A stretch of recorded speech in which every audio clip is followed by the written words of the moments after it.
Hello and welcome to episode number 702 of Smart Podcast Trashy Books. I'm Sarah Wendell. With me is Candy Tan, and we're going to talk about a show you've never heard of ever. It's called Heated Rivalry. Brand new. You probably haven't heard of it, but we're going to tell you everything about it. Candy actually recapped Heated Rivalry on the site. I'm sure you know that. And was that enough? No, absolutely not. We had so many things that we wanted to basically exclaim at each other about. So why not turn on microphones, right? We're going to talk about the show, the acting, the adaptation, the fact that this show could not ever have been made in the United States. We think Jacob Tierney is a genius, and we have many a rabbit hole of research to explore. So if you have been thinking about this show a lot, come hang out with us. We've got lots to say. And I have a compliment this week, which is so awesome, to Sasha D. True story. The other day, I left my socks in a pool of sunshine, and then when I put them on, they were very warm and soft, and I swear the delight traveled from my toes straight to the top of my head. And this is how you make your friends feel. Warm and safe, comforted and soothed, and also very stylish. If you would like a compliment of your very own, have a look at patreon.com/smartbitches. Our show has no dynamic ads because of our Patreon. Thanks, y'all. With listener support, I was able to turn off all dynamic ads, which are the ones that are inserted immediately before and after a podcast file, because I wanted to avoid all ads for ICE and other right-wing propaganda. And so now, instead of Patreon offering ad-free episodes to subscribers, our Patreon community made every episode free of dynamic ads for every listener. If you would like to support the show, there are lovely benefits if you do. You get the full PDF scans of RT, you get a truly lovely Discord, bonus episodes, and multiple chances to connect and hang out with us during the year. Plus, if you are supporting the show, you are helping me procure more issues of Romantic Times, keep the show going, and you ensure an artisan transcript from Garlic Knitter. Hey, Garlic Knitter, it would be lovely to have you join us, and your support means a lot. Head over to patreon.com/smartbitches and find out more. All right, are you ready to talk about this show no one's talking about? Let's do this. On with the podcast with me and Candy. The eyebrows, the cheekbones, we have so much to talk about. But before we do, would you please introduce yourself and tell the people who will be listening who you are and what you do? Absolutely. Hi, I'm Candy Tan. Once upon a time, I helped found Smart Bitches. Yes, you did. You're the co-founder. Heated Rivalry has really not taken up a lot of room in your brain, has it? I mean, it's only taken up about 80% of my background processes at any given moment. So you have like a small amount of mental processing space left over for like brushing your teeth. I know, like paying attention to my loved ones, keeping track of like important life events. It's fine. This is extremely normal. That's important. Okay, so first question then. You watched the whole show, you recapped it for the site, which was amazing. And thank you for that because it was super dope. What specific details are you currently obsessed with? Okay. God, so many different things. I will tell you one of the things that I cannot stop thinking about. And I'm not actually a fetishist of this particular variety, but the way this show uses feet. Oh, yes. It's so good.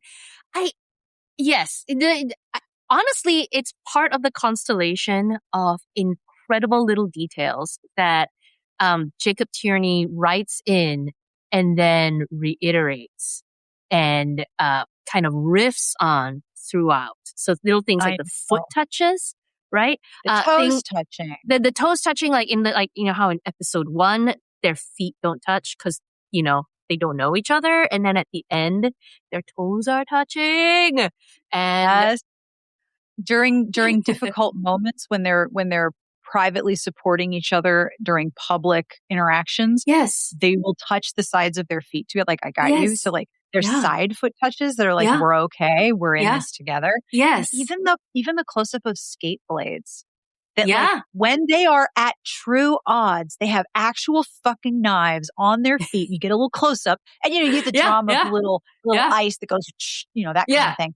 Yeah. But seriously, I'm not even a foot fetishist. And I'm like, I can't stop thinking about feet. What is this? No, I know. And I mean, even little things like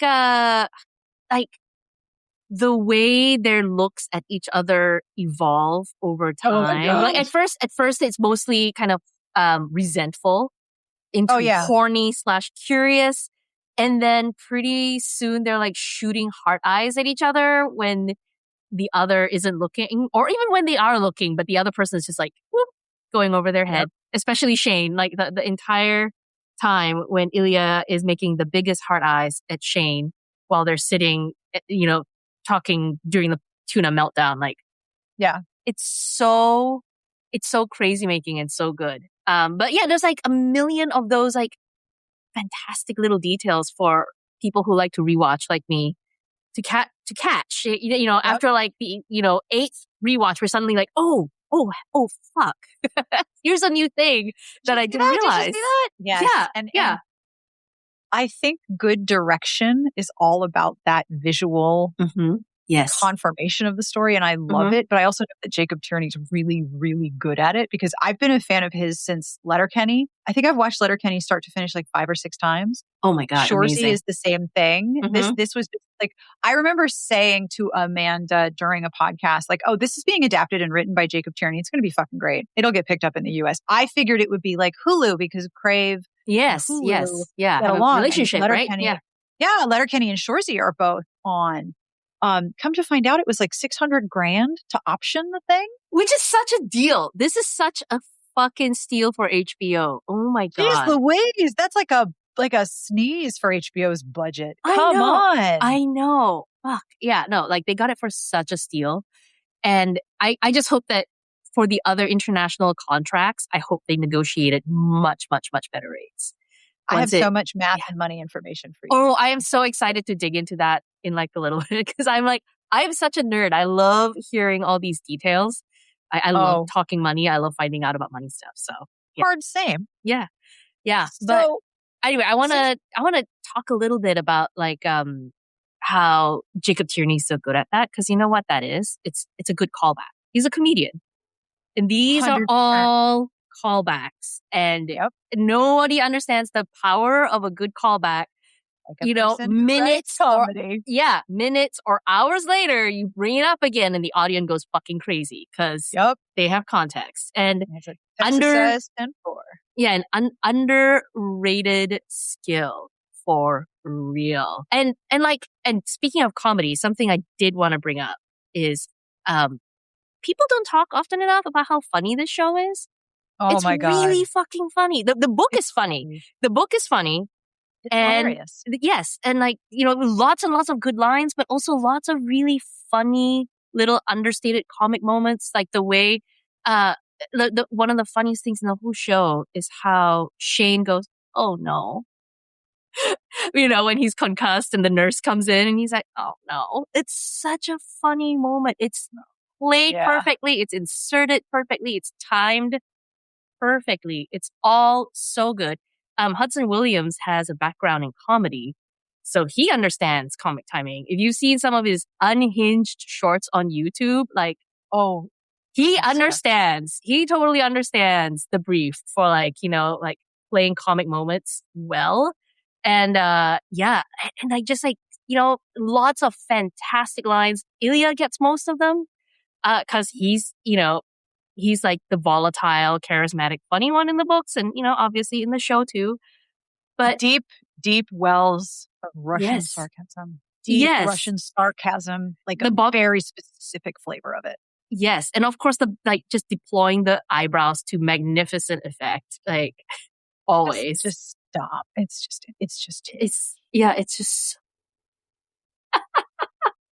So speaking of Tierney, or speaking of the two actors of Story and of Williams, what are your thoughts on their performances? I will be honest with you, I am actually a little worried about them because they are getting this super hyper-focused fame and oversaturation. They have gone from like, in November, no one would know who they were. And now they are approaching what I call Target famous, which is they can't go to Target without attracting a crowd. Like Rihanna can't go to Target. Right? Beyonce can't go to Target. They are getting Target famous. Even at the Golden Globes last night, other actors were excited to meet them. How adorable is that? No, it was so wild to see like award winners and like big names get all fluttery and be like, they're here. Or even like New Year's Eve, Anderson Cooper and Andy Cohen. Anderson Cooper going, has heated rivalry make us lose our entire minds? And then Stephen Colbert calling himself a pushy bottom.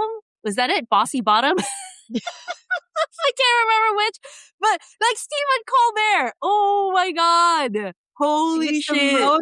He's among them. Like his whole performance is uptight guy.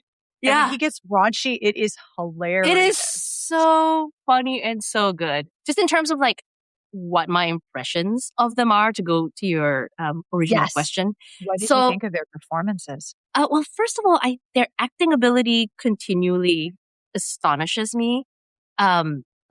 Story's ability to disappear into Ilya. So like it goes, it's not just when it's everything, right? So from his resting posture to his default expression, and of course his voice as Ilya is significantly deeper than Story's. Yeah, I read about that. I learned that part of the reason, allegedly, is that, and you might be familiar with this because I know you have familiarity with different languages. English is all up in the front. Mm-hmm. It's very easy to be nasal in English. Yeah. Russian is all in the back. And so once you drop your consonants and your flexion to the back of your throat, it will lower your vocal cords. Oh, that's fascinating. Well, I was like, wait, is that true? Yes. In Soviet Russia, accent has you. It is lower. And it drives voice to the back, or the diction of your voice to the back. I'm like, that makes total sense. That is fascinating. But my God, the way he just sort of swallows. Yeah. That character comes out of his voice and there's a face as well. Yes. His face is completely different. His lips are different. Oh my God. Everything is different. So it's like really eerie how he completely disappears into Ilya. And Hudson Williams does a fantastic job disappearing to Shane, but it's harder to see because he's not doing something quite as flashy. He doesn't have fancy accent work, right? No. To kind of anchor us to, this man is doing acting. But then you see him in his YouTube shorts. You see him in real life. And you are like, oh shit. Like Shane is masterful. Especially since Shane as a character is someone who's very socially awkward and pent up and stiff. And like Williams delivers on that so beautifully. And then in the moments when Shane is vulnerable and having feelings, then every micro expression, the tears that well up in Williams's eyes, it's so good. It's so magical. It makes me want to scream, honestly, like how genuine it is. Like and in those moments, these two boys disappear into their characters in a way I've only seen with like people like Robert De Niro when he was young, or Al Pacino when he was young, or Meryl Streep, like where you forget you're seeing an actor and you're actually just seeing the character.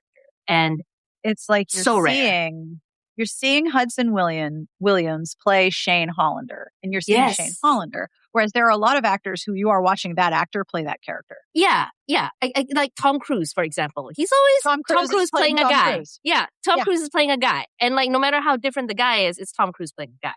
And that's Glenn Powell is playing Glenn Powell in that movie. Yeah. Right? Like and that's not a problem. No. It's a different thing. No, it's fine. So much of Hudson's acting, what I noticed the most was that the fluidity of his body would change when he was on the ice. Yes. And when he was off the ice, he was very buttoned up and stiff, which is really interesting because the costume designer has talked about how when Hudson is with his family, he's wearing linen. Yes. They always put him in linen. Yeah. You can see the budget for this and how they repeat the pieces of clothing, but it's meaningful when they do. I'm like, you took that 5 shirts that you've got and you work with it. Yes. But on the ice or with his family, he's a little bit more fluid, but on the ice is when he's totally he's like water. Mm-hmm. Off the ice, all of his acting, it's like in his shoulders and his eyebrows. Yes. It's so restrained. Yes. And once I spotted it, I was like, holy crap, this guy is friggin' masterful. I agree. And the other time he's fully free is when he is having sex with Ilya. Yes, I was going to say when he's expressing, when he's expressing his desire, that's when you see him really just fully let go and move and express in a way that is totally different than his default mode. And that is incredible. Like, it really speaks to... So subtle. Yeah, it's so subtle. It's so good. And it really speaks to all of it. It speaks to how talented these boys are at acting. It speaks to how well Tierney is directing them. Because we have seen great actors be ruined by bad directors. Like the Star Wars prequel movies turned, incredible actors like Liam Neeson and Ewan McGregor into just like these weird, declaiming robots. And that clearly did not happen in Heated Rivalry. And of course, like Natalie Portman as tragic. Because yeah, the whole setting, I know. She's very talented. Why was she just tragic the whole time? I know, tragic and mad. So many good actors wasted on those 3 episodes of Star Wars. Like, forever angry about it. But anyways, so they are amazing. I want to say too that their press tour has given me just about as much joy as the TV show itself, because they are riveting to watch. If you look at their thirst tweet segment and their like compliment battle segments, they are like 5 to 6 times longer than the regular segments. That like, thirst tweets is normally like 3 minutes, 3.5, done. They got 18 minutes. I think people get them in front of the camera and they're like, we can't trim any of this. This is all fucking gold. Hudson Williams washes his face for 20 minutes and people are fucking riveted because they are so funny. The charisma. Each of them have so much charisma. And then when I know a lot of people talk about things like chemistry between characters. Yes. Sometimes in a movie I can see it. Sometimes in a book I can see it. Yeah. Here it's just like the two of them have so much chemistry. It's like they're flammable. It's like they're flammable. Right? Yes. Yeah, no. And like they're obviously so effortlessly affectionate.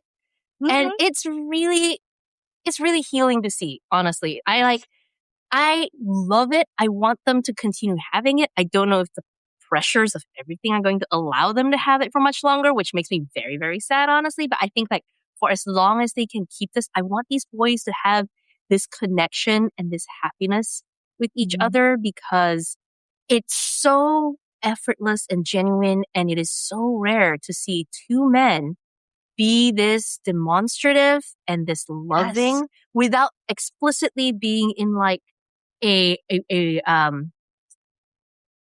romantic relationship or some other kind of relationship that we have a ready name for that has like a public stamp of approval. Like whatever these 2 dudes have going on, I fucking love it.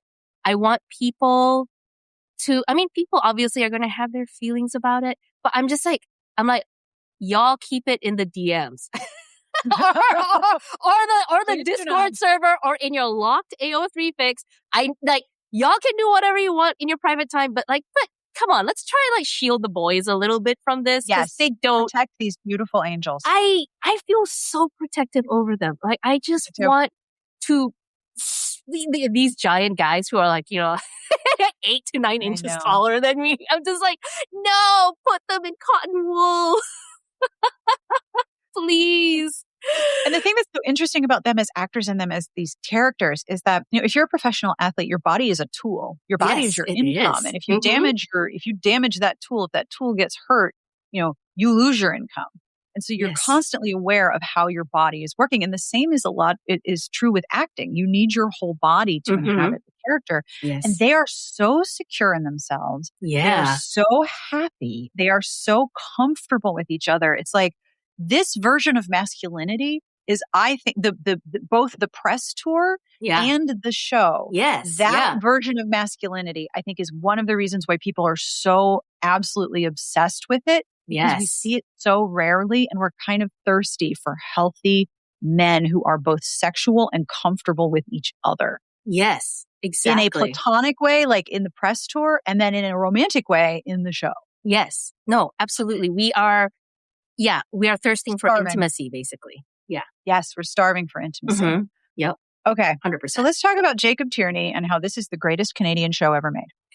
It really is. Because his sense of timing, again, that comedy background, sense of timing, sense of drama. He knows how to ramp up a bit. He knows how to hold the bit for just long enough that it's excruciating. And then he knows how to like release that tension. Because essentially when you look at the way like a really good joke is structured or a really good stand-up bit, how that's structured, it's storytelling. It's all storytelling. And I feel that, okay, so I'm going to go on like a little side rant for a second. It's all totally relevant. You act like I don't know that that's going to happen. You act like I've never been here before. Like we've never talked. Like, no, of course. Yeah. Please indulge me in this rabbit hole, which you have never experienced. I just went down a rabbit hole with math and taxes. So your rabbit hole is just as valid as mine. So please go ahead. Yeah. So, starting, I would say, I don't know, like 5-6 years ago, I just started noticing that the pacing for TV shows was getting worse and worse. Like not just in terms of like information not being revealed in ways that make sense or information, being fed to me in like at like too fast a pace or too slow a pace or in the wrong part of the show entirely, but just like the little things like jokes being delivered and the pauses being like a beat or a half a beat too long, or dramatic moments moving on too quickly when I just needed them to take a moment with it. I need to breathe here. Yeah, yes. We need to breathe a little bit. And then come to find out that it's not really just my imagination or me being like a grumpy old fuck. Right? Because some of it is just like, wow, am I just like not understanding modern filmmaking vernacular all of a sudden? Do I hate everything? Because I'm like in my 40s now. Is it just me? Yeah. But come to find out that no, Netflix in particular, right, is trying to cater to the second screen problem. And they're instead of trying to make their shows so riveting that you cannot afford to look at your second screen, they've gone way the fuck the other way. And they're like, well, we want this to be able to be playing in the background and for people to follow along while they're like doing the, New York Times crossword puzzle or whatever the fuck. And so that you is get info dump in like 1 cup servings in dialogue. They're just speaking their exposition the whole fucking movie. Right. Yeah, exactly. And then they're holding the joke for a moment too long because they want to make sure that people are like looking up and going, oh, that was funny. Haha, before they move on to the next line. And it ruins the show. It makes shows unwatchable. And oh yeah. Heated Rivalry doesn't have that problem because Jacob Tierney is specifically trying to do what, in my opinion, is the right thing, which is I'm going to make a show that you cannot afford to look away from. And it's going to be so magnetic and riveting that you're going to be sorry if you look down for like 3 minutes because a bunch of really important shit is going to happen in those 3 minutes. You might miss a butt. You don't want to miss a single butt. You might miss one. Or you might miss like fucking Shane Hollander tearing up and looking super tragic and stabbing you in the heart, you know, whereas he slowly deletes, we didn't even kiss, right? It's such a bold, ballsy move. And I think that can only come from someone who, like, if you're a comedian and someone is like fucking playing on their phone while they're trying to do your comedy, you have inherently failed. Mm-hmm. And like, comedy requires full attention. And I think like Tierney kind of ported that over into Heated Rivalry for drama. And fucking yes, that is exactly it, Yeah, as Tori Amos said, if you can look away when I'm on stage, then I'm not doing my job. Yes. Yeah. If you are doing other things during my concert, I'm not doing my job right. I need to be riveting. And it's, kind of a big order from a big room full of people and one woman and a piano. It's kind of a big order for 2 guys in a hockey show from Canada. Yeah. You think, oh, this isn't going to be compelling. No, this is the most compelling thing you're ever going to see. And you're going to watch it like 5 times. No, and it's because of the tension and it's because of the yearning. I was talking to someone recently about how, so many people are completely losing their minds who have not really watched or encountered a lot of romance before. A lot of straight guys, a lot of gay guys, a lot of like, queer people who are used to like consuming like serious literature. And all of a sudden they are running into pure uncut yearning. And it's like, like instead of having like baby aspirin tainted cocaine. They're getting like the pure stuff all of a sudden, and they're like, whoa, whoa, whoa. Well, what's happening to our brains? And it's like, yeah, well, welcome, baby. This is what a good romance novel does to you all the time. Why do you think romance readers are so voracious and devoted of following? Like, this is this kind of tension, this kind of yearning, this kind of catharsis. Like, you can't really get that anywhere else, not in this way. So welcome, babies. Welcome to romance. Welcome aboard, everyone. We've been here. And this happens every once in a while. Like this happened with 50 Shades of Grey. People are like, oh, it's a romance. Women be reading romance. This happened with Twilight even. There have been books that have reached sort of cultural saturation. Yes, yeah. This is a show that's reaching cultural saturation, but it is so solidly a romance. And of course, you can't, well, I mean, maybe you can now, but you couldn't find the paperback because Harlequin didn't print enough. I know. That still makes me so mad. And I'm still crying over the fact that there is no TV show tie-in cover. Usually people hate them and people are like, no, I really want this cover. Why do I not have it right now? I need it. Why do I not have them gazing at each other's nipples with no shirts and those giant hockey pants? Like, what's happening here? They made the perfect book cover, which is the one of the two of them like holding their necks, right? Yes. And they're like half naked, and then there's like that gorgeous teal cover background, and like, why is that not the cover for the book? Because I want that cover. I'm not normally someone who's into like these like photo covers at all. No, never. I want these because I like looking at these boys. It makes me think of the show, and that makes the good brain chemicals go. So right, like this is all about the dopamine and the serotonin of this experience. Your job is to continue. Like, how do you drop the ball that hard? How? Do they hate money? Do they hate money? Well, so Steve Ammidown, who used to be the librarian at the Brown Popular Culture Library and is now doing more romance analysis, said that Harlequin is a mail order company that still thinks it's a publisher, but they're a mail order because they were originally a subscription service. Yeah, the other rumor that I heard, and this is not paywalled, everyone, so I'm reporting rumors that I've heard out onto the whole ass internet. The rumor that I heard was that a different title about J.D. Vance was prioritized in print over running a second run of this book for the show because they didn't think it would be a big deal. They prioritized some other political title. Wow. In their print run. I cannot verify this. I have heard it from two different people. There's no way. I mean, did you see Harlequin's statement? What we can say is that we are getting orders from publishers and from bookstores and sending them books. I'm like, that's your job as a publisher. That's literally your entire fucking reason for being. How is that your statement when you're in the middle of what is a visible corporate crisis? Like, I know you didn't do your job, and your answer is, but we do our job. And I'm like, what? What the fuck? Are you kidding? Yeah, we dropped the ball catastrophically, and now we are picking up the ball. Like, congratulations. How are you? What? To use the correct metaphor, this is such an empty net. They are just an empty net at this point. Their whole strategy is, what if we don't have a goalie? And it's like, that's not great.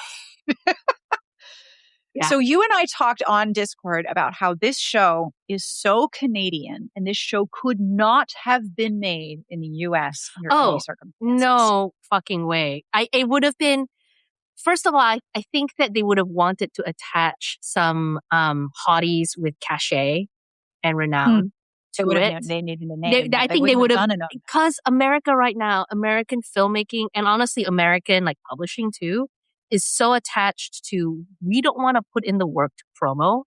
We want people who have followings already to plug into and exploit.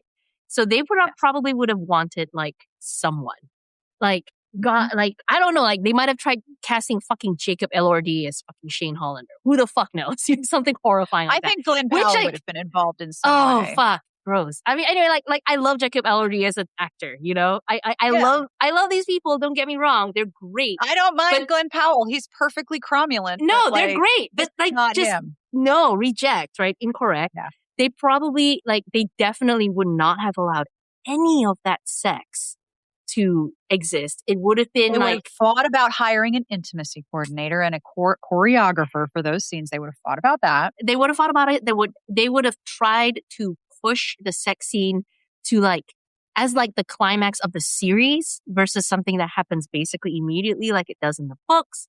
They would have tried to, America in particular is so bought into, and when I say America, I don't mean American people in general. I mean American culture. Yeah, well, not even American culture necessarily. American tastemakers, American showrunners, and the people who control the money at the studios, which is very distinct from the I people, understand what you're saying. right? Yeah, who want to see the stuff and the people who want to make this stuff.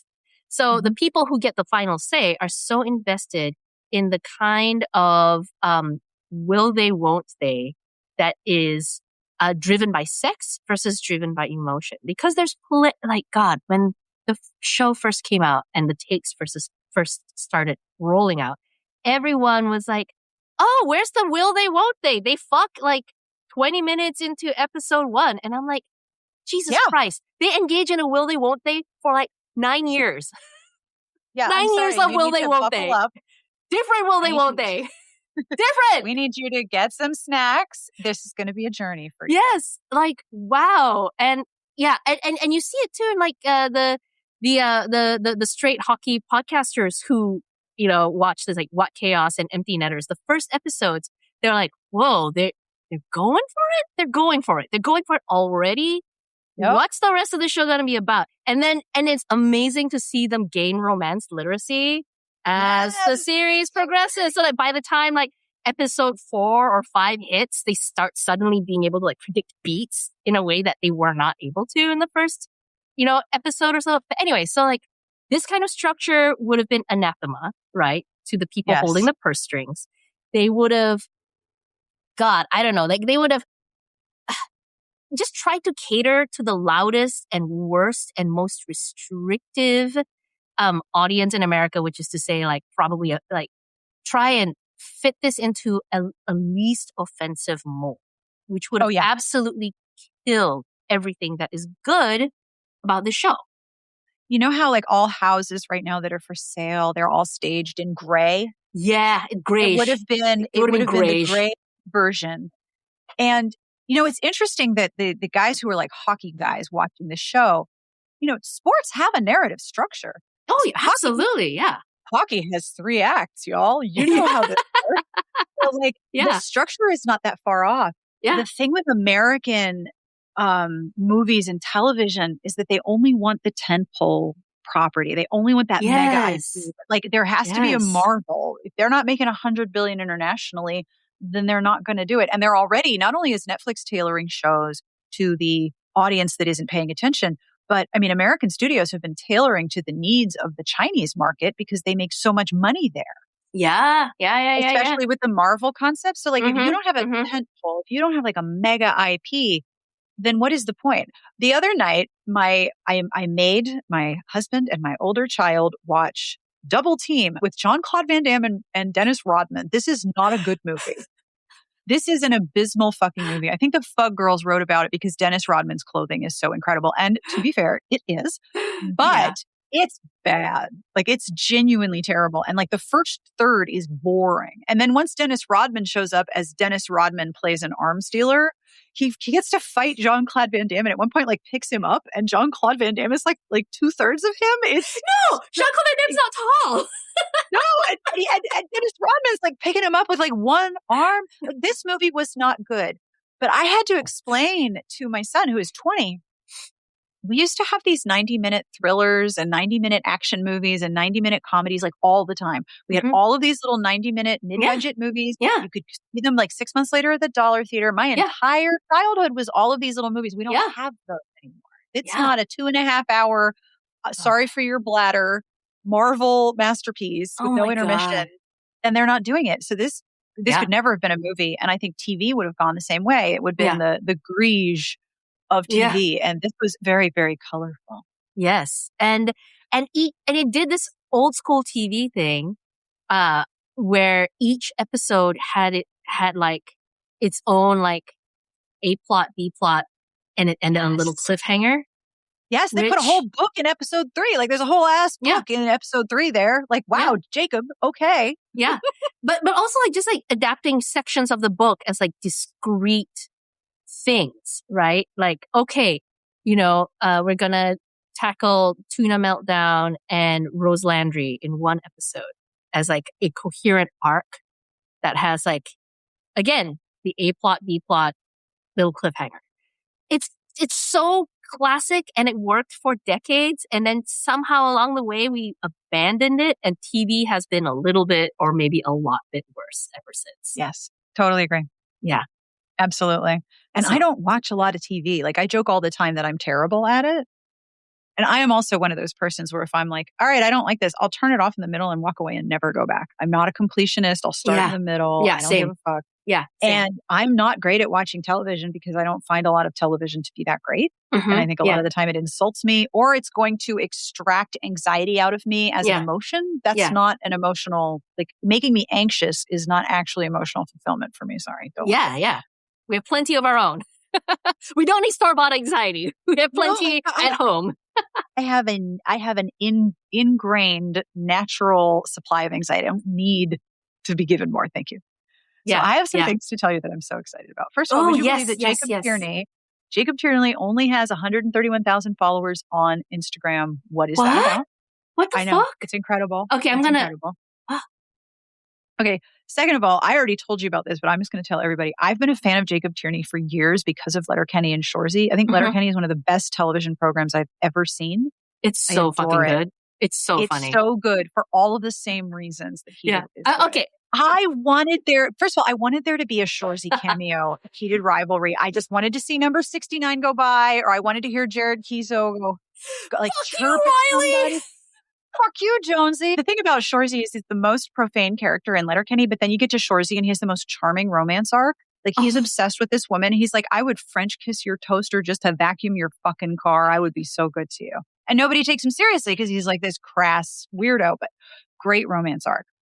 So here is what I learned about this movie. So on a pop culture thread on Reddit about it, Unlucky Duck says, quote, I have dug around trying to find numbers, and I don't know if this is some part of marketing, that the show was dirt cheap. It wasn't cheap, but it wasn't as expensive by these standards. So here is, I messaged you earlier that Carly Rae Jepsen and Heated Rivalry have something very important in common. There is something called the Canada Media Fund. And the budget for 2025 to 2026 is $346 million program budget. And it went up from 338 to 346. This is money that is given to movies and all of these like visual projects to make a Canadian film and media industry because they have a lot of competition from like, the US.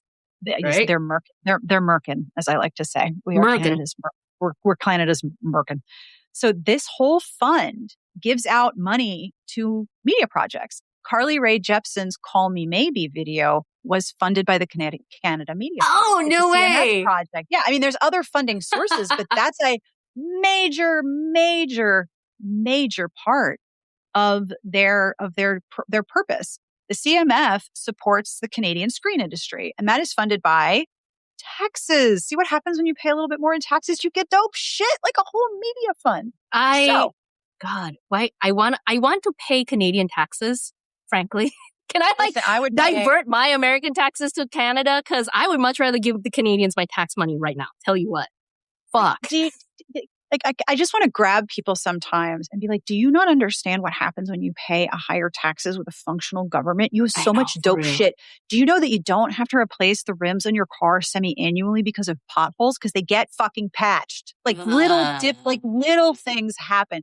And then you have like a whole media fund that helps you fund digital and television and movies for your country. So you have a viable media competition. It's like laws in France where a certain number of songs on the radio must be in French. They can't just be in English, that kind of thing. So Heated Rivalry was funded to the tune of $3,136,536 Canadian dollars, which Mr. Unlucky Duck has translated. That's about 2.25 million US dollars. That's crazy. That's nothing. Now, that is so little money for a TV show. It's like a teensy little bit. Now, that's certainly not the entire budget No. because Obviously, Jacob yes. Tierney's production company is involved, and he wrote it, and he adapted it, and he directed it, and it Bell looked Media's great. involved, right? Exactly. There are a lot of other money sources in here, but according to Unlucky Duck, alleged figures, there's no like able to be traced source for this figure, but most people are thinking, okay, it was probably about 12 million Canadian for the entire season. What? That is so small. And if you'd like to know, that's $8.6 million. What the hell gets made for $8.6 million? Like literally nothing. Like that. Incredible. That is the cost of like one actor for an MCU movie. Right? That's like the cost of like catering for 2 hours on a Marvel movie. Yes. Oh my fucking God. Just dropped a hardcover on my foot. I don't recommend that to anyone. Just be aware. This is not good. So anyway, I don't know what the divide of that budget. So say it was 12 million Canadian. How much of that was production? How much was marketing? How much was media? One person on Twitter who was associated with the production apparently said that they were using really, really expensive cameras. Yes, they were using them because they could only film for a month.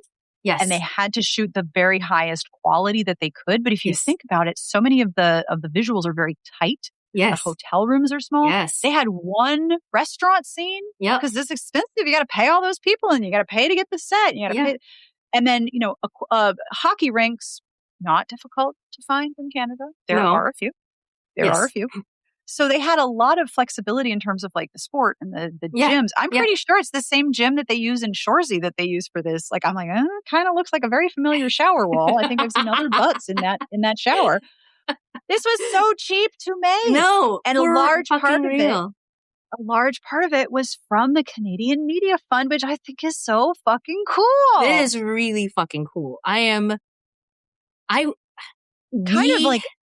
I'm in awe of how much they accomplished with that budget. No, I like for real. I have actually been like nerding out on like the cinematography of Heated Rivalry because I love it so much. The director of photography deserves every single props and award, in my opinion. Because Jackson Perrell is a wizard, and because it is shot so interestingly. And speaking of like things that would not have adapted well, I feel like American-made romance novel adaptations tend to be very, I know. It's like the sobbing will continue until morale improves, which means we'll be sobbing forever. It's fine. Yes. I mean, this week, People We Meet on Vacation came out on Netflix, and people who are like, this is a perfectly serviceable rom-com. And there are people who are like, no, this actually is wooden and crap. And it's hard to make a book into a movie. It's hard to do that. Very, very hard. But the thing is that a lot of the creative decisions that go into adapting a romance novel in particular tend to be really straightforward and uninteresting. They're just like, well, we have a built-in audience already, so all we need to do is like adapt it well enough that it sort of looks like the movie in their heads. So then they have really boring cinematographic decisions. Like I was watching episode 6 of Heated Rivalry, and I was watching how they framed Ilya's approach to the car while Shane waits for him at the airport, right? And you could do a really obvious thing about the approach, which is that you could just have the camera follow Ilya as he walks down the concourse or whatever, and then you can have him just going in or whatever. But instead, they do it like a bunch of like really interesting quick cuts that are framed really well. Tierney obviously was like, well, we need to show Shane nervous. So you get a fantastic little beat of Shane drumming his fingers and kind of like being nervous in the car. And then you follow his point of view and look at the rearview mirror. You see Ilya approaching. You see the baggage being wheeled along the ground briefly, with a clattery noise. Him, boom, putting it into the boot. Closed. He gets into the car. We switch to the windshield view. He immediately chirps Shane about the fucking car, which is hilarious. immediately establishing that, yeah, they're still the boys. Ilya is still gonna shit talk Shane at every moment, and Shane's gonna secretly love it while pretending to be indignant. And it's so well done. It's fast. It doesn't waste any time. It doesn't cause any kind of like unnecessary lingering. It establishes exactly what it needs to establish. It does it quickly, efficiently. You can't look away from the screen, because if you look away from the screen, you're gonna miss Shane's point of view and how nervous he is. You're going to miss the tension. It's so good. Yes, the narrative tension that the camera establishes is integral to the storytelling of the TV show. I'm completely obsessed with it. Then they go to the cottage. They do that incredible wonder where, from the moment they leave the car to the moment that, they make out on the couch, it's just one long handheld panning shot. And it is so beautifully choreographed and shot. It is done so well, and I have not seen any romance adaptation do this. Red, White, and Royal Blue, the cinematography, frankly, was shit. It was so boring and flat and uninteresting and uncreative. Mm-hmm. And this one isn't. It's not. It's just like the way they follow the characters. It's so flat. Nothing's framed interestingly. Yep. And Jacob Tierney is going to make you something that's interesting to look at with a deep level of economy. Like he is so precise and economical with the amount that he shows, but it still sustains the tension. And the same thing is true on other shows that he's made. Yeah. Like this guy directs hockey action shoots. Like there are active hockey scenes in different parts of the other shows that they and listen, I can't follow hockey. Same. I can't even see the puck. No, me neither. I'm like, what the fuck? How do you know? Like my sister and her partner first of all, they're from Pittsburgh, which is a big hockey town. And when I was growing up, that was when the Penguins were great. We had Mario Lemieux and all these other cool guys running around. And, and one of the characters that this was allegedly inspired by was Sid Crosby. Like I am familiar deeply with hockey. It's like, it's just sort of in the air. You can't avoid it. I can't follow the puck. My eyes aren't that good. Where the fuck did it go? I don't know. A bunch of guys went that way. A bunch of guys. Where's the puck? It could not even be on the ice, and I would not be. I would have no idea. Like I can't. But with your filming it like that, you go so close, and you can follow not only the tension of the story, but the story has to happen on the ice like that. Yeah. He's so good at it. No, he is. One of the things you said. One of the things you said when you were talking about the rom-com adaptations, where they sort of arrive asking the audience to have already brought their feelings. Yes. Yeah. That is such a good point. And it really opened something in my brain, because one of the things that's really popular in romance right now is fanfic. We have a lot of books that are fan couples. We've got a bunch of Raylos, Hermione, we've got a couple other partnerships going on in here. 50 Shades was Twilight fanfic. And Twilight. Yeah. Yes, exactly. Yeah. So 50 Shades, I feel like really kicked the door down in terms of like. Exactly. But the thing with fanfic that makes it such a great tool for writers to figure out how to do the job of writing is that the audience is already coming in with an understanding of the characters and the tension. You could take the characters and put them in an alternate setting, or you could take the setting and add characters. Yeah. But the audience is coming to you with fluency. Yes. They are already familiar with this property, and they probably already have the feelings ready to go. Like, oh, when's going to be the tense moment where so-and-so isn't going to admit what we all know that they feel like that's going to be in there somewhere. Yeah. This adaptations are a lot of the time asking audiences to do the same thing. Bring all your feelings about this book. But you're going to need to supply some of the emotional energy and some of the emotional tension from your knowledge of this story, because we're not going to put it all in the adaptation. Right. It's a reflection of what you've already read. Yes. And so you're expected to bring all of your knowledge and all of your emotional fluency about this particular story to the story that's being shown to you. Right. Yeah.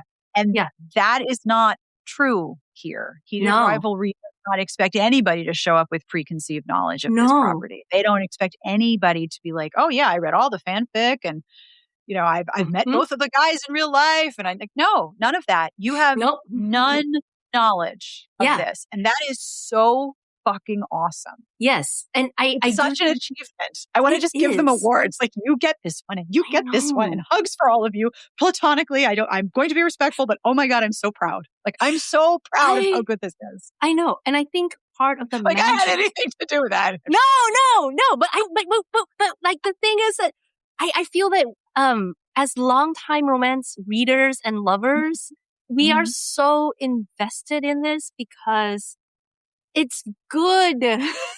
Yeah, it's good. It's good. And I feel like part of the yay, we did it kind of a feeling is like, we've been telling you it's good for decades and y'all wouldn't listen to us, I you know? know. You mentioned that you wanted to talk about situating heated rivalry in the correct context. It's not Yes. fanfic, boy love. It's not Brokeback Mountain with a happy ending onto it. It's a secret fourth thing. The Tell me secret. about this because I agree with you so much. Yeah. Yeah. The secret fourth thing it is it's a fucking romance novel. What? People like romance? Are we going to? Oh, I love Shock. when that happens. We go through this. No, There have been so revelation. many articles. One of my questions I want to ask you is like, what are the worst takes that you've seen? Because there have been There have so been many. so many. There have been so many. Like, And this happens when a romance property becomes popular. We went through the same thing with when Bridgerton hit Netflix, when a book takes over. It's like, yeah. wow, the girlies be reading. Look at that. Let's write about it.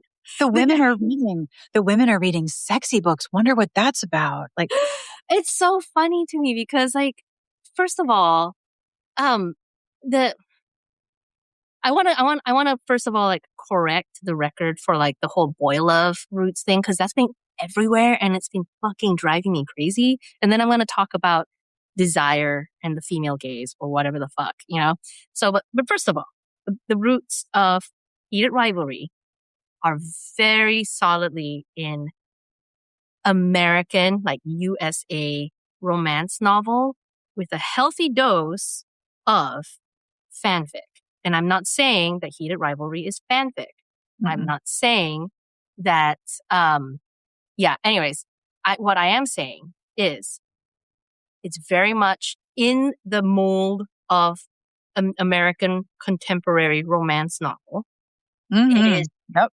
it is also very much in like the fact that it's MM is very much informed by slash fiction rhythms, tropes, and even sentence structures because like there's an AO3 house style. You read enough fic and you're like, there's a house style attached. Heated Rivalry has Yes, oh my Heated God. Rivalry has the fucking AO3 house style. Rachel It's a- Reed's later books have it less and less because she Yep. starts, you know, like she matures as a writer. Like Heated Rivalry, I think was her It's a second published muscle. novel. And that's not even to be a slam on like the AO3 house style fanfic because No. some of the best works I have ever read, full stop, Oh, yeah. have been Stargate Atlantis fucking fanfic. Mm-hmm. Oh, yeah. There are fanfics It's a that I still deeply mediocre show that had fucking like Booker Prize winning fucking writers. Yep. People who deserve to win the fucking Booker Prize writing for that fucking fandom for some fucking reason. So because heated rivalry is situated in a context that we are very familiar with, but a lot of other people are not. It's like this novelty. And you and I are both like, wait, it's not a novelty. We do this all day. No, exactly. Like, oh, hi, babies. Welcome. We've been here. Yeah. So those are like the roots of heated rivalry, and like it's not boy love. I mean, like, look, I'm Asian. I get fucking pissed when people erase Asian influences in pop culture. Like when people behave as if like kung fu style choreography was invented by like white dudes, I get fucking mad. But No, it was invented by Crouching Tiger, Hidden Dragon. Don't be silly. I mean, Candy's going to reach through the screen yeah, I and know. punch them in the nose, and we are on opposite sides of the country, and it will still. You should have seen the face that she just made. boy love is its own genre. Boy love has its own tropes and ways of structuring the story. And furthermore, there was relatively little cross pollination until the internet made it a lot easier. So like, Yep. yes, you could absolutely get manga and anime and all that good stuff back in the 70s, back in the 80s, but you had to really, really, really work for it. Like it was Oh, yeah. a pretty niche interest. And it Yeah. wasn't until the 90s, I feel like the 80s kind of like set the stage with like things like Voltron and Robotech, kind of like laying the ground, Dragon Ball Z, you know, Mhm. all of that being huge hits and like setting the stage. And then in the 90s, that's when you start seeing like huge influxes of like high quality anime, like, you know, things like Cowboy Bebop and Samurai Champloo and stuff of that starting to make Yeah. more of like a huge cultural impact to where, even normies like me started getting into it because freaking Cartoon Network, Adult Swim was showing Cowboy Bebop, right? Like honestly, that was like a huge boost for the North American audience. And that's when the cross-pollination really started happening. how much of an impact did Adult Swim have on culture, on youth culture? For real. Like a nerd culture? Yes. Like Space Ghost, Coast to Coast. Yes. Right? Yes, exactly. Fucking in terms of like timing for like informing traditions as they exist in America in particular, like we already had that. We already had Kirk/Spock. We already had a whole immense tradition of zine making and nerds, having their ships and, people shipping Mulder and Krychek on X-Files. Although, obviously Mulder Scully was like the huge ship in X-Files. But like, we had it already in America. Like, we did not need to import the here. We already had it. Convergent evolution, Yeah. And I think it's important to be like, no, stories about men emotionally connecting and yearning and having all of the sexual and physical and emotional uncertainty, that has been popular here and abroad in ways that you don't know and understand. This for like 50 years or more. Yes, this has been here. This isn't new. It's just new to you seeing it on HBO. And that's another thing that I want to talk about real quick. People making the shocked Pikachu face that women are so into it. Like, I don't understand why the media makes this surprised face. Like, oh my goodness, women enjoying male romance. What's that about? Like, where have you been? And B, why is it a big deal? But I would love to hear you talk about this. Tell me everything. So the thing that tells me is that these writers don't know many lesbians who consume porn, because every lesbian I know who consumes porn consumes gay male porn. Not in front of my salad, Candy. I know, shocking, right? And they will absolutely read and write gay male smut. Like, and that's not even taking into account aromantic and asexual people who read and write smut of every kind. Oh, yes. I think the default presumption is we read and write for some level of self-insertion. And I feel like the dominant view is if you're not identifying with at least one of the characters, then the story is a non-starter. Which is, if you see early romance academia, people are turning themselves inside fucking out on like, oh, is the reader identifying with the heroine or the hero? Like there are entire essays in Dangerous Men and Adventurous Women dedicated to that. Laura Kinsale wrote one, didn't she? Didn't Laura Kinsale write one about how, no, we're identifying with the hero? Oh, fascinating. Yeah. And like, Janice Radway's, Romancing the Reader also just like kind of like has such a hard time with this. And like, again, turns itself inside out, trying to like explain what's going on, especially with all the sexual violence that's being, inflicted upon the heroine. And of course, this is applied very specifically to romance over and over again. You don't see this happening with horror because nobody's asking, why are we reading about killer clowns? And we don't do it with mystery, right? We don't look at Agatha Christie and Dorothy L. Sayers and going, why are all these women writing about these like weird, eccentric, effeminate men solving mysteries like badasses? And in one case, with Lord Peter Wimsey, landing a hot babe like Harriet Vane. Like, why? Why is that appealing? That is so weird. Women just want to be detectives. Nobody in their right mind asks this fucking question because we fundamentally understand we are all engaging in a mutual delusion called reading fiction. And and I want to learn things. I want to feel things that are not my own things. And this is why I read fiction. This is why I read basically anything. But once it's romance, once like love, like romantic love and sexual feeling come into it, people turn their brains off and they're like, why are women into reading romance? And it's like, honey, because it's hot, because it's well written, or it hits some kink that we're into. There's like so many reasons. And instead what we get are garbage ass answers like, oh, because women have been sexually assaulted. This has been quoted in multiple articles I've seen. Like Lucy Neville, I want to say. And her research on how like women who have been sexually assaulted make up like a good portion of the audience for romance, because then they don't have to engage with the female body as it goes through the motions of sex or whatever. And I did not know the title. Okay, Candy, I just looked this up. The title of Lucy Neville's paper from Middlesex University, Male Gaze in the Female Gaze, Women Who Watch Male Pornography. Draws on wide-scale mixed methods to examine the motivations behind women who watch gay male pornography. I'm sorry, whoever came up with male gaze and the female gaze, I want to give you a cookie because that's really good. I also want you to know that that's a very clever title. And when I Googled Dangerous Men and Adventurous Women, because I wanted to know when it was written and published in 1992. So like way back at the very tail end of Bodice Ripper land in the romance timeline. Also, Dangerous Men and Adventurous Women by Jane Ann Krentz. People also searched for this book. It's called Beyond Heaving Bosoms.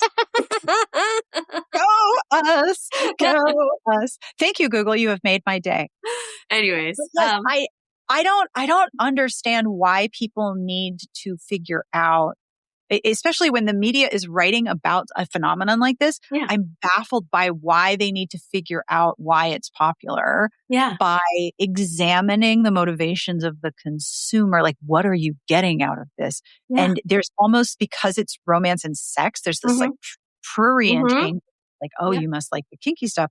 And you and I started the whole fucking site because we would tell people we like romance, and they would, as you said, revise downward their estimations of our intelligence because we read it. And so, I mean, you and I have both spent like 20 odd years defending romance and explaining, no, it's great. And here we are again with the same set of articles, like, women like this sexy stuff. Why do women and straight men like to watch this? And I'm like, because for many, many reasons culturally, this is not a surprise. Most of them are under patriarchy. Sorry, that's why.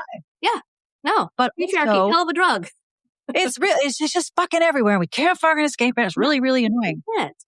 But have you seen this many articles about why do men like X? No, for real, right? We don't do this when it's popular with dudes. No one's like, wow, why do you think Marvel is popular? I mean, you can ask that question, and I'm sure it's a very interesting analysis. I think that would be a much more interesting question, frankly. I mean, honestly, really good media analysis of why the Marvel Omniverse is so popular. I mean, I would love to read that paper. That would be great. Absolutely. It's not like, The Guardian or Hello or, what a random newspaper is like going to assign a writer to why do men like X? Yeah. It's weird. No, how weird, huh? So strange that it's only been when a non, God, what's the term for it? Like a non-normative body or whatever, when like, that's only the time we're interested in like asking these questions. But also, wait, what are we circumventing heteronormativity? Why are we doing that? God, I can't imagine why. It was very weird. And then another thing I want to bring up too, another thing that drives me fucking crazy about all this discourse is like, it often erases or elides like the existence of queer women, lesbians, queer non-women, and like so many non-binary, people. Asexual, demisexual, like people have different forms of sexuality and identity. Yeah. And everything across we can think of across the gender spectrum, agender people, whatever, like. But Candy, what about the straights? Won't someone think of the straight people? I don't understand. I have to think about all day. I'm so tired of it. Can I please forget about the straights for 2 seconds? But but it's like, it's so, because like a lot of people, when they say women, I'm like, so there's which like are you talking about? Which one? Because like, first of all, and like, first of all, a part of me feels like, doing the Wikipedia citation needed, square brackets. And also like, I remember seeing this chart of like the gender breakdowns for readers and writers on AO3. And, like from like when the site first started or shortly after it started, and then another gender survey several years later. And, when it first started, like overwhelming majority were like cis straight women writing and reading, fics. And then lo and behold, several years later, the gender makeup changes pretty drastically. It's still majority straight women, but it's Mhm. shifted significantly towards queer women and queer non-women of every gender. And I don't think that the demographics, I mean, obviously AO3 expanded, changed, whatever. But I'm just saying that there was like, some people found out a bunch of stuff about themselves while they were reading and writing a bunch of queer shit. And all of a sudden we're going, fuck, wait a minute. I have options. Because, guess what? Like that happened to me in my 30s. Like all of a sudden I was like, you know what? I've been in this box for like decades. And I never ever expected that I could have an option that's not this box. And then all of a sudden I was like, wait, you mean I could just opt out? Okay, Mhm. I would love to opt out. Oh Sign yeah. me up for opting out. So like that happens over and over. And that happens because we get models and experiences, among them fictional models and fictional experiences that show us what's Mhm. fucking possible. Yep. And like the fact that there's just this presumption that it's all like straight women doing this, that's really not true. Like, show me your fucking numbers, please. I mean, if nothing else, like take a look at the, latest like gender breakdown surveys from like AO3 or whatever. And you'll see that yes, still fine, still majority women, cis women, most of them straight, but like it has shifted radically as time has gone on. Anyways. I just love how the answer to the why do all these people like this show is, well, it subverts patriarchy and heteronormativity, and that's real fucking hot right now. Yeah, That's one, no, it's hot. right? Like And also it's it's well done. really hot. It's well Yes, shot. It's well acted. It's well beautiful. directed. It's well Smart. written. The tension is not manufactured.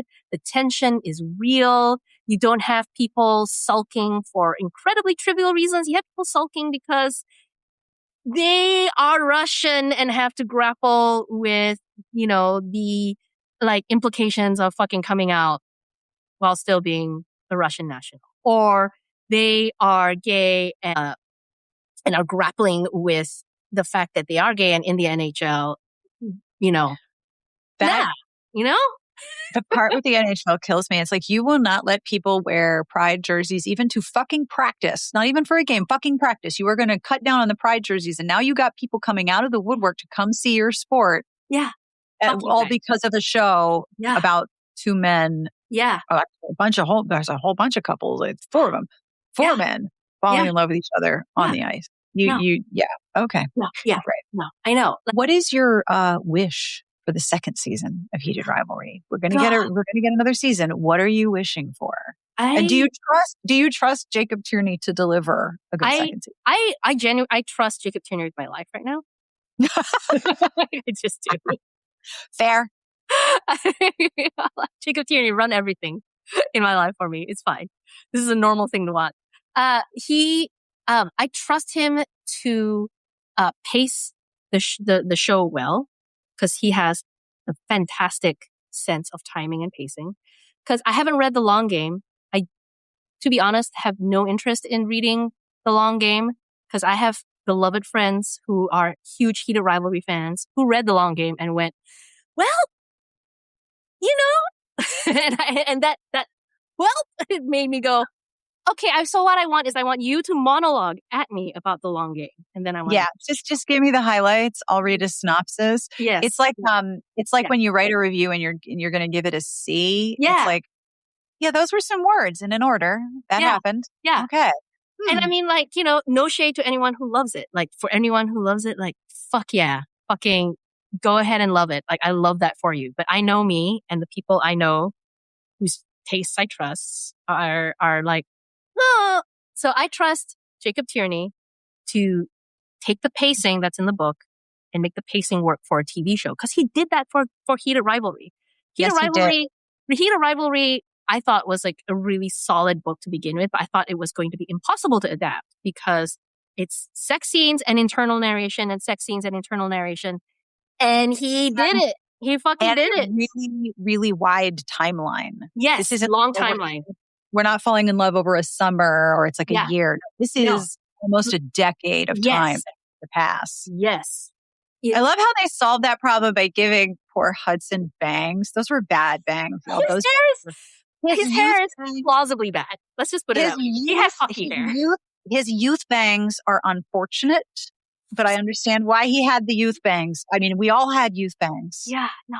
Right? But those were some bad youth bangs. So it's so relatable. His hair is so awful. And he gets so much hotter as they age. Like, and actually like Ilya, he does change a little bit, but like, the Shane transformation from young to, like, someone posted a little timeline of like Shane through all his different phases, and he looks so different. And I noticed it too when I did like a full like binge watch through, and like the difference between Shane in episode 1, like just the face shape. I don't know whether they gave him like little like cheek pads or fillers, but his face is like noticeably rounder when he ate like 5 margaritas, a plate of salt. They just made him bloat.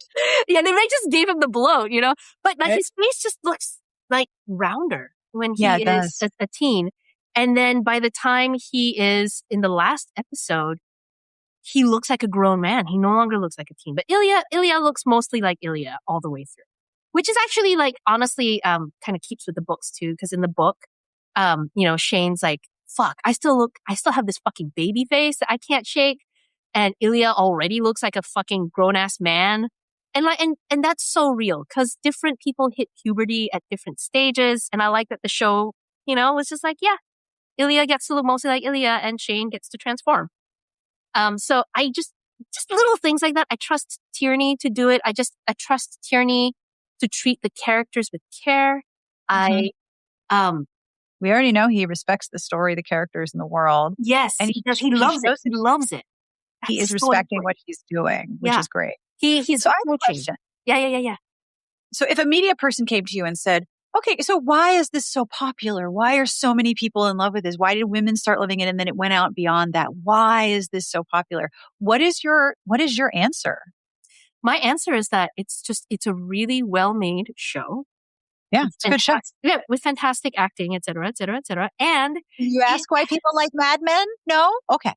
No, exactly. Like why do people like The Sopranos? Nobody asked that question. No.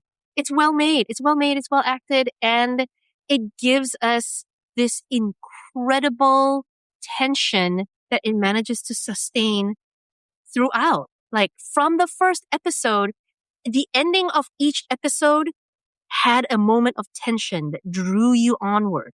Like, you know, episode 1, we end with, you know, the angry kiss at the rooftop of the Vegas hotel, and Ilya going, Hollander, with this longing in his voice. And then episode 2, we end with we never even kissed from Shane. So, you know, flipping it, right? Episode 3, we have Scott standing outside Kip's birthday alone, pondering his life choices. Episode 4, we have the two of them mutually realizing they fucked something up. Like things are not correct here, right? So like episode 1, you know, Ilya's kind of like the one who's kind of longing, right? Episode 2, Shane's the one who wants something more. Episode 3, different couple wanting more. Episode 4, both of them wanting more. Episode 5, both of them also wanting more, but with the hope of catharsis just over the horizon. And then episode 6, we see them riding off into the sunset together in this glorious electricity and cold and light and Canada being pretty. I mean, I need Canada to just calm down a little bit. I know, Canada, right? Listen, I know you are aware of how shitty it is here, but you're not helping. No, I know. Right? You're not helping, Canada. I need you to just dial back the awesome for a few minutes so I can breathe. No, but I mean, but you see like how clever that is. The structure of it, like, you know, flipping like person to person and then doing couple, but with like a certain type of devastating angsty tension, and then the couple again, but with hope as the tension this time instead of dread or loss. Again, going back to the cinematography, the ending sequences for episodes 4 and 5 Mhm. are two of the best sequences I have seen in any TV show. And because they are so masterfully shot and he externalizes the internal using camera angles and fantastic actors. Were there articles? You know what? I'm going to Google. Why do people like Mad Men so much? Why? Why do people like Game of Thrones so much? Why? It's a question on Reddit and Quora. Like, Business Insider says in 2017, Mad Men is the best television show ever, and here's why. But that's not about why people are watching it. The people who are asking, why is Mad Men so popular? Why do people like it? Is on Quora and Reddit. The mainstream media was not interested in this conversation. Why do people like The Sopranos? No, or The Wire. That's another one where like everyone's just like, oh yeah, of course, if you have a modicum of taste, you love The Wire. Which, for the record, I do love The Wire. But nobody asks people, why do you love The Wire? Okay, again, I Googled, why do people like The Wire? All right, Reddit and Quora. And then there's like the BBC, why The Wire is the greatest TV series of the 21st century. That's not the same question. Judging its quality and saying, here's why it's the best. Mm-hmm. That's not what we're asking here. Why do people like it? And this is not, clearly, it is not a mainstream media question. Is there any other show? Like, something interesting. I Googled, why do people like Game of Thrones? RIP my search history here. There are more articles about this. Forbes, why we're so hooked on Game of Thrones. Yeah. Why is Game of Thrones so popular? Because it's fantasy, right? It's fantasy, and that's not like, we don't usually focus that hard on fantasy. The Sydney Morning Herald, hi Australia, the 5 psychological reasons why Game of Thrones is so popular. This caught attention because it's fantasy. Yes. Yeah. And it's a massive ensemble cast. So people are like, oh, wow, that's different. But nobody asked this about The Wire, The Sopranos, Mad Men, which was a historical drama. Yes, absolutely. But you know what's funny though? Nobody asked pointed questions based on gender or sexuality or even like nerd alignment necessarily about Game of Thrones. Why are women so into Game of Thrones? Like stupid shit like that. Like nobody asked that. Well, men liked it, so it doesn't matter who else likes it. The men approve, so it's good. Meanwhile, why do people like Bridgerton? The articles, pages and pages and pages and pages. Here's why period dramas are having a moment. Like, okay. The gender element is so important, I think, to examine when you get asked these questions. And I don't like to be an asshole to people who ask them because, some people are just like, why is this so popular? I'm like, oh, I would love to tell you. And sometimes it's like, oh, well, why is this the thing? I'm not into it. So what value does it have? That condescending, why is this valued question really churns my butter because it's like, that's almost always tied to gender and sexuality.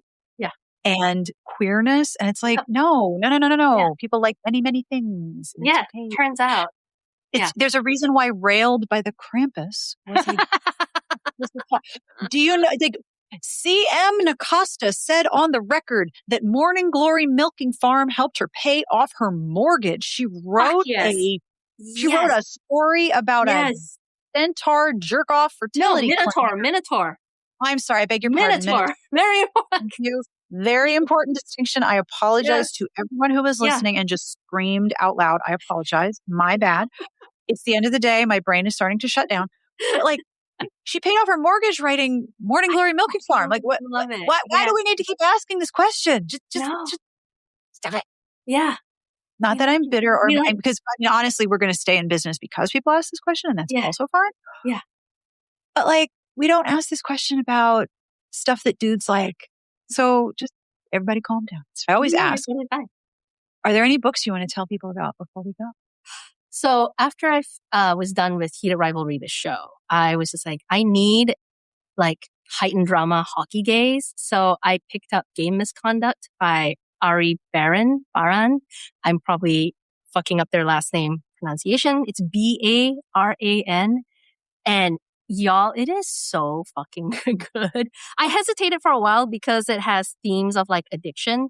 And I have some history of dating people with addiction that has kind of left me really like, I don't want to read about this in fiction really. So it took me a while to want to pick it up. I picked it up and I'm so glad I did. It is so well written. there's a lot more hockey in this in like the good way, because it just talks about hockey in a way that's like, it's very clearly a passion for these two guys. Yeah. That like they're willing to break their bodies, they're willing to destroy their lives for hockey in this like really fucked up, delicious, obsessive way. They're so into hockey, and they're so into hitting each other. And it is so hot. It is so fucking hot. And like, and like in a way that like Heated Rivalry tries to make Shane and Ilya mad at each other. But the one of the weakest parts of the book, I thought. And again, I want to stress that I do enjoy the books a lot. I've read Heated Rivalry 3 times. But the anger that Shane expresses, especially in the beginning of the book, just doesn't feel correct or organic to him. And I'm glad that in the show, Tierney and Hudson Williams played it differently. Yes. So the rivalry feels like something more like manufactured by the media to keep the boys in competition, because they're so fun to watch as they clash. The rivalry. Right? It's a rivalry and not an enmity, right? Yes, it's a rivalry without enmity and malice, but it's also a rivalry that is profitable. Yes. The only reason rivalry is a narrative is because it's profitable for the team, the merch, the media. Yes. That is, monetizable. The rivalry is lucrative. And so they have this. Yeah. Yep. But so that part never felt really real to me, even in the book. And I'm glad that the show kind of dispensed with that. But the anger between Danny Garcia and Mike Sato, that feels really real in Game Misconduct. Like, you buy into how fucking mad they are. And it's so good. So if you love Heated Rivalry, fucking read Game Misconduct. It is so good. Oh my God. I'm waiting in line for like the next books to come in. So I'm just gonna binge them, put them into my face. And I've been reading your jaw and just swallow them whole like a snake. Yeah. Where can people find you if you wish to be found? If you don't wish to be found, that's okay. No, I can be found on Blue Sky at Beautiful Duckweed. And I can also be found on Tumblr at Beautiful Duckweed, and occasionally writing at Smart Bitches. And that brings us to the end of this week's episode. This was a beefy one. We had a lot to say. And if you have things you would like to say, come find us on smartbitchestrashybooks.com/podcast under episode 702.